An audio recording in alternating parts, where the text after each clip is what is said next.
എന്തെങ്കിലും കിട്ടിയാൽ അതിനെപ്പറ്റി അമിതമായി ചിന്തിച്ച് ടെൻഷൻ അടിക്കുന്നൊരു ശീലം നിങ്ങൾക്കുണ്ടോ? എങ്കിൽ ഒന്നുറപ്പിക്കാം, നിങ്ങളൊരു ഓവർ തിങ്കറാണ്. ചിന്തകൾ അമിതമാകുകയോ കാടുകയറുകയോ ചെയ്യുമ്പോൾ അനാവശ്യമായ ഭീതിയും ഉത്കണ്ഠയും എല്ലാം ഉണ്ടാകും. നമുക്ക് വേണ്ടതും വേണ്ടാത്തതുമായ എല്ലാ ഹോർമോണുകളും അനാവശ്യമായി പ്രവർത്തിച്ചു തുടങ്ങും.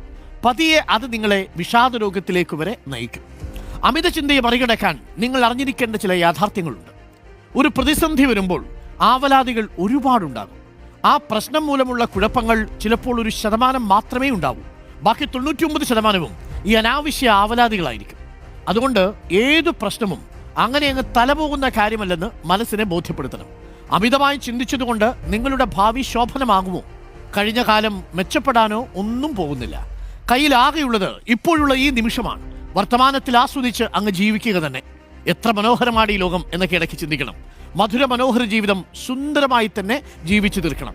അപ്പോൾ അനാവശ്യമായ ചിന്തകളിൽ നിങ്ങൾ പെട്ട് ഒരു ഓവർ തിങ്കറായി മാറരുത്. കുഞ്ഞു കുഞ്ഞു കാര്യങ്ങൾ കിട്ടിയാൽ മനസ്സതിന് പിന്നാലെ ഇങ്ങനെ പായും. ഒരു കാര്യം എപ്പോഴും